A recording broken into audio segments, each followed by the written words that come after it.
ఆ కండిషన్‌లు ఎవరికి అంటే ప్రతి ఒక్కరికి.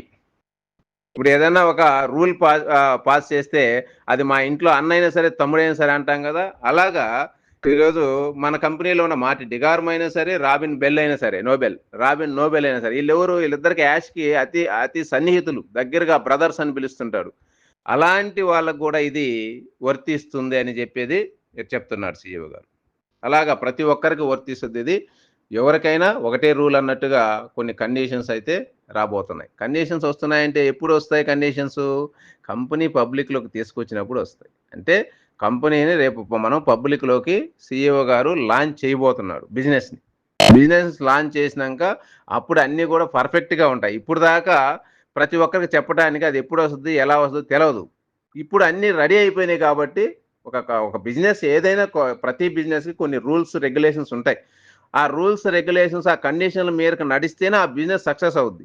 అలాగా మన సీఈఓ గారు గూడా ఇప్పుడు పబ్లిక్‌లోకి వస్తున్నాం కాబట్టి కొన్ని కండిషన్స్‌ని కొన్ని పెట్టబోతున్నాడు. దానికి అందరూ గూడా సిద్ధంగా ఉండండి. ఎందుకంటే మేము ఎప్పుడూ సిద్ధమే. సీఈఓ గారు చెప్పినట్టు నడవటానికి, ఆయన మార్గంలో పయనించడానికి ఎప్పుడు సిద్ధమే. గత 5 సంవత్సరాల నుంచి ఆరో సంవత్సరం ఇది. గత 5.5 సంవత్సరం నుంచి నడుస్తున్నాం. కానీ ఇప్పటికి గూడా స్టార్ట్ అయినంక అందరిని అదే బాటలో మా టీమ్ మేమే గాకుండా మా టీమ్‌ని గూడా నడిపించడానికి మేమెప్పుడు సిద్ధంగా ఉంటాం గాబట్టి, మనం అందరం గూడా తెలుగు రాష్ట్రాల్లో ఉన్న ప్రతి పౌండర్ గూడా ఆయన అడుగుజాడలో నడవడానికి అందరూ గూడా సిద్ధంగా ఉన్నారనుకుంటున్నాను. ప్రతి ఒక్కరు గూడా ఆయన చెప్పిన బాటలో నడుస్తాం. మంచి లైఫ్ అనేది ఆన్ పేస్‌లో మనం అందరం గూడా తీసుకుందాం. ప్రతి ఒక్కరు గూడా మంచి లైఫ్ అనేది ఇక్కడ ఉండబోతుంది మై డియర్ ఫౌండర్స్. దీన్ని గమనించండి. ఇక్కడ చాలా చాలా మంచి విషయాలు తెలుగులో మంచిగా మ్యాటర్‌ని చదువుకోండి. ఒకటికి 2 సార్లు చదవండి. ఒకసారి చదివితే మీకు అర్థం గాదు. ఒకటికి 2 సార్లు చదువుకోండి. చాలా మంచి విషయాలు సీఈఓ గారు చెప్పున్నారు. ఇక నెక్స్ట్ రాబోయేది ఆయన ఒక రూల్స్ అండ్ రెగ్యులేషన్స్ తోటి, కండిషన్స్ తోటి ఒక బెస్ట్ పాపప్ అనేది ఓ న్యూస్ 7 అనేది వచ్చే అవకాశం అయితే ఉంది. అది ఎప్పుడొస్తదా? రేపొస్తదా? ఎల్లుండొస్తదా? అనేది వెయిట్ చేద్దాం. అది ఎప్పుడైనా రావచ్చు. వచ్చిన రోజు నుంచి మనకింకా చాలా మంచి రోజులు ఉండబోతున్నాయి మై డియర్ ఫౌండర్స్. ఆన్ పేస్ అయితే పబ్లిక్‌లోకి తీసుకురావడానికి అన్ని సర్వసన్నద్ధాలు సిద్ధం చేసుకున్నారు. పబ్లిక్‌లోకి అతి దగ్గరలోనే మనకి రాబోతుంది. అది ఈ మంతా? లేదంటే ఆగస్ట్ ఫస్ట్ వీకా? ఇంక అంతకనైతే మాకు తెలిసైతే పోదు. మాక్సిమం ఈ మంత్ కావచ్చు, ఆగస్ట్ ఫస్ట్ వీక్ కావచ్చు. ఆగస్ట్ మంత్‌లో అయితే ప్రతి పౌండర్ గూడా హ్యాపీగా ఆర్థిక స్వేచ్ఛతో ఆహ్, ఆర్థిక ఫలాల్ని మన ఆన్ పేస్ ఫలాలనైతే తీసుకుంటాం. ఆగస్ట్ మంత్‌లో. No doubt. 100% మనం అందరం గూడా ఆగస్ట్ మంత్ అనేది మనందరికి గూడా మన ఇండియాకి స్వతంత్రం వస్తే మన ఆన్ పేస్ ద్వారా ఆర్థిక స్వేచ్ఛ అనేది మనందరికి గూడా ఆగస్ట్‌లో వస్తది. 100% వస్తదని నమ్ముతున్నాను. 100% వస్తది. ఇంక దాంట్లో తిరిగేం లేదు. దానికొక మాకు తెలిసిన ప్రకారం అయితే మన ఆన్ పేస్‌కి ఆగస్ట్ మంత్ అనేది కంపల్సరీ ఫండ్స్ ఇవ్వాల్సినటువంటి మంత్. ప్రతి ఒక్కరు కూడా ఫండ్స్ ఇవ్వాలి. కంపల్సరీ ఇవ్వాల్సినటువంటి ఫండ్స్. ఎందుకంటే మనకి ఎస్‌ఈసీ కేస్ ద్వారా మన కొన్ని కండిషన్‌ల మేరకు ఈ కేస్‌ని విత్‌డ్రా చేసుకున్నారు కాబట్టి ఎస్‌ఈసీ వాళ్ళు. ఆ కండిషన్‌లన్నీ ఫుల్‌ఫిల్ చేయాల్సింది ఈ ఆగస్ట్ ఎండింగ్ లోపే. ఆ కండిషన్‌ల ప్రకారం మన సీఈఓ గారు అన్నీ గూడా చేయాలి. అయన్నీ గూడా ఈ ఆగస్ట్ మంత్ లోపే చేస్తాడు గాబట్టి, ఇంగ కంపల్సరీగా మనకు ఆగస్ట్‌లోనే మన యొక్క కంపెనీ లాంచ్ అవుతుంది. మనందరికి గూడా మంచి ఇన్‌కమ్స్‌ని తీసుకుంటాం. ఎందుకంటే ఈ మంత్ ఎండింగ్ వచ్చింది కాబట్టి ఏదేమైనా ఇంకొస్తే ఈ మంత్ ఎండింగ్ రేపు సోమవారం పైన ఏది ఏమైనా జరగొచ్చు.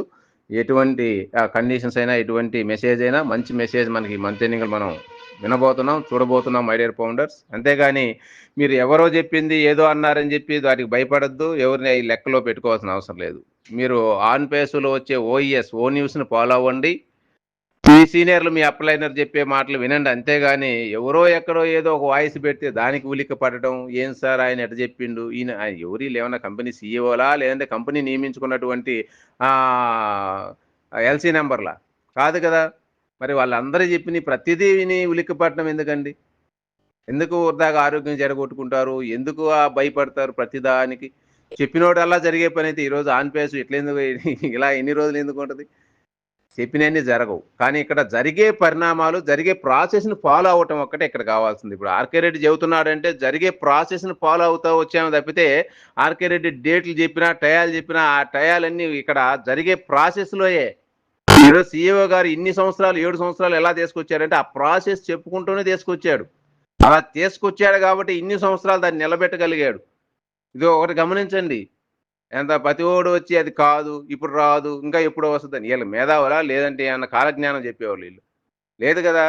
ప్రాసెస్ మాత్రమే చెప్పుకోవాలంతే. ఓ న్యూస్‌లో వచ్చిందేంటి? యాష్ సార్ ఏం చెబుతున్నాడు? మనం ముందుకు నడవటమే. ఈరోజు ఎల్సీ నంబర్‌లు పైనుండే పెద్ద పెద్ద లీడర్స్ నడుస్తారంటే ఆయన చెప్పే మాటల్ని వీళ్ళ పద్ధతిలో చెప్పుకుంటూ ఉన్నారంతే. వాళ్ళ పద్ధతిలో చెప్పుకుంటూ తీసుకొస్తున్నారు తప్పితే, వాళ్ళు గూడా ఏది ఇండివిడ్యువల్‌గా ఏది స్పెషల్‌గా ఏది చెప్పరు. బిజినెస్. ఇది బిజినెస్ మైండ్ ఉండాలి. దీంతో ఫాలో అవ్వాలంటే బిజినెస్ మైండ్ ఉండాలి. ఓన్లీ పర్సనల్ మైండో, ఏదో నేను హైక్ అవ్వాలనో, లేదో నేనేదో గొప్ప అవ్వాలనో, ఏదో లేనిపోని 4 చెప్పి నేను జనాల్లో కనిపించాలనుకుంటే అది వాళ్ళ మూర్ఖత్వం. అది వాళ్ళ భ్రమ అంతే. ఎప్పుడు గాలేరు. ఇక్కడ బిజినెస్ మైండ్ తోటి, బిజినెస్ నాలెడ్జ్ తోటి తీసుకెళ్తేనే ఈరోజు ఒక బిజినెస్ మ్యాన్‌గా ఒక బిజినెస్ నడపగలం. ఒక సిస్టమ్‌ని నిలబెట్టగలం. ఒక టీమ్‌ని మనతోటి నడిపించుకోగలం. అది ఒక యాష్ షార్క్ మాత్రం మీరు ఫాలో అవ్వండి. యాష్ షార్క్‌ని చూడండి. అబ్జర్వ్ చేయండి. ఇన్ని సంవత్సరాలు ఆయన ఎన్ని చెప్పినా, ఏమి చెప్పినా, ఎన్ని డేట్లు చెప్పినా, ఏవి చెప్పినా కూడా ఈరోజు ఆయనతోటి ఎందుకు నడుస్తున్నామంటే ఆయన స్ట్రాటజీ అలాగుంటది. చెప్తాడు. చెప్పిన దానికి ఆయన క్లారిఫికేషన్ ఇస్తూ ముందుకెళ్తున్నాడు గానీ, ఆయన ఊరకనే తీసుకురాలేదు ఇంతమందిని. ఇన్ని లక్షల మందిని ఆయన కనిపెట్టుకున్నారంటే, ఈరోజు చూడండి, ఆలోచించండి మై డియర్ ఫౌండర్స్. అలాగే ఈరోజు తెలుగు రాష్ట్రాల్లో ఇన్ని లక్షల మంది, ఇంతమంది మనం తీసుకొచ్చుకున్నాం. వాళ్ళని ఇన్ని రోజులు నడిపించుకుంటూ వస్తున్నామంటే, ఓ పద్ధతి ప్రకారం మనం చెప్పుకుంటే వస్తదే గానీ, ఆయన అట్ట చెప్పాడు, ఈయన ఇట్ట చెప్పాడు అంటే, ఎవడు ఎట్ట చెప్పేదనేది బిజినెస్ కోసం చెప్పుకునే విషయంలో చెప్పకపోతే నడవదు. చెప్పకుండా ఉంటే ఎట్లా నడుస్తుంది? ఇప్పుడు నీకు ఈ 15 రోజులు నేను మెసేజ్ చేయకపోతేనే ఎంతమందో రిక్వెస్ట్ చేసినోళ్ళు కొందరు, సార్ మెసేజ్ రాలేదని కొందరు, సార్ వాయిస్ పెట్టండి అనేది కొందరు, ఎంతోమంది. కాకపోతే ఎందుకు పెట్టాలి అనే దానికి అవసరం ఇప్పుడు లేదు. అంత అవసరం. ఎందుకంటే ఇప్పుడు ఎవరు అంత భయపడేవాళ్ళు లేరు. ఈరోజు ఆన్ పేస్ రాదనే భయం ఎవరికి లేదు. ఆన్ పేస్ వస్తుంది. ఓ న్యూస్ వస్తుంది. చదువుకుంటున్నారు. ఏం కావాలి? సీఈఓ గారు ఆయన మెసేజ్ రూపంలో ఇస్తాడు. ఎవరికిచ్చినా నేను చెప్పిన అదే, మీకు చదువుకున్న అదే. తెలుగులో నీట్‌గా పెడుతున్నారు కదా!